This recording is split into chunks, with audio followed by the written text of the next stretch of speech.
Going on, you know who it is, you know what it is. All right, you guys. First of all, I want to say once again, very impressive win by the monster. In a way, he did his thing. He got rid of Neri, and what was that? 9 rounds, 8 rounds, whatever the case was, he got a stoppage. So, of course, as expected, we knew, a lot of us knew and saw this coming. If he uh, impressively won by knockout or got a stoppage, they were going to say, hey, he's number one pound per pound.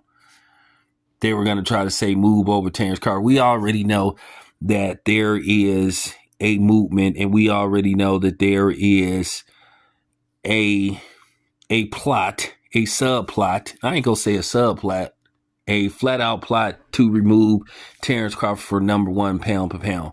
Now, I will say this much anyway, makes more of an argument than Lomachenko ever did. At the end of the day, he's done more, and he is undisputed. So he's accomplished a lot.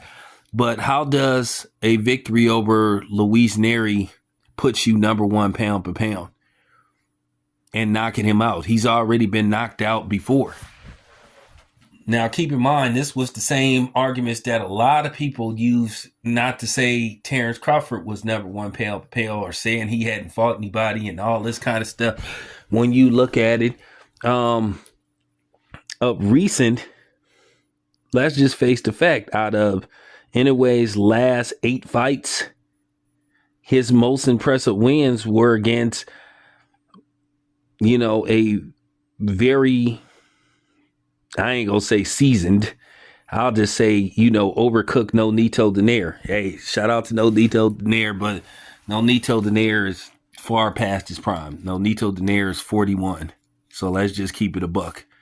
And he fought Nonito Donaire when he was like 39, 40.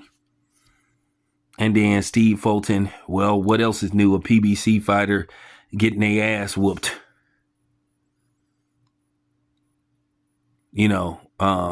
Whenever they fight outside of the PBC banner, when they fight on other when they fight for other promotional companies. So that's just typical. You've seen this on a regular basis. But, with that being said, we already knew the talk was going to begin to try to push Terence Crawford out of that number one spot. Terence Crawford, to me, is still number one. That's my opinion. Don't come on here saying, oh, I'm hating and all this kind of stuff. And don't say, well, who is Terence Crawford fought? Well, who is Inoue fought? That's just real talk. I'm just keeping it 100. I'm not even finna go back and forth. If you just start talking too crazy, I'm just going to block you. It's just really that simple. I have a right to my opinion, and I'm expressing it. I think that word hate is used far too much, especially if you have a difference of opinion. Just because you have a difference of opinion, you may not agree with somebody, doesn't mean that you hating on something or hating on that person. So in retrospective, it's just giving an opinion. But people take that word saying somebody is hating far too much. And I think a lot of times they pick the wrong scenario to use that word. Now what's going on with Devin Haney, that's what you call hate. I mean, literally, figuratively hate, for Devin Haney, so that's truthful right there. But Terence Crawford is number one until otherwise, because keep in mind, he coming off the most important win of his career. He beat a guy that he was basically competing with for the number one spot. He beat a top 3 fighter in Errol Spence. Luis Neri had already been knocked out by Brandon Figueroa. So I wouldn't exactly say nothing. He got the win, he got the stoppage, but I mean, come on. Neri had already been knocked out before. So I don't find nothing of significance in behind that knockout. First of all, I will say this much. Inoue is a sensational fighter for his weight class. But let's just keep it a buck. He ain't in what you would call a super glamorous weight class.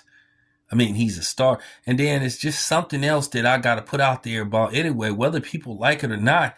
Inoue is going to have to start fighting outside of Japan. I mean, these 4 or 5 o'clock in the morning fights, that's the problem. You have to tune in at 5 o'clock or 4 o'clock in the morning to see the guy fight. That's the problem. And that needs to be taken care of. You're going to have to bring the dude to the States eventually. You can't just keep having this dude fighting in Japan. And then when you hear, and I heard other people say, well, he doesn't have to fight anywhere other than, no, that's BS. Now, that's where I draw a line in the sand. If Canelo has to fight in the States, hey, Canelo got to fight in Mexico, but he fights in the States. Canelo has fought in Texas. He's fought in New York. He's fought in California.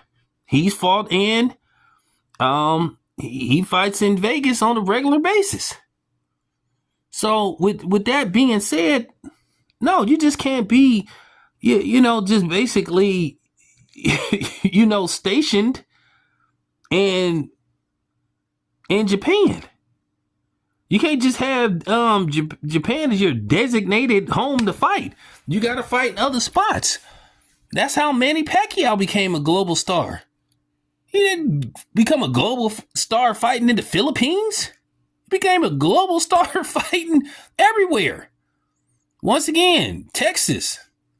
I don't know if Manny Pacquiao ever fought in New York. But he's fought in other places. He's fought in Vegas. He's fought in other places. I think he's fought in California, if I'm not mistaken. You got to fight everywhere, man.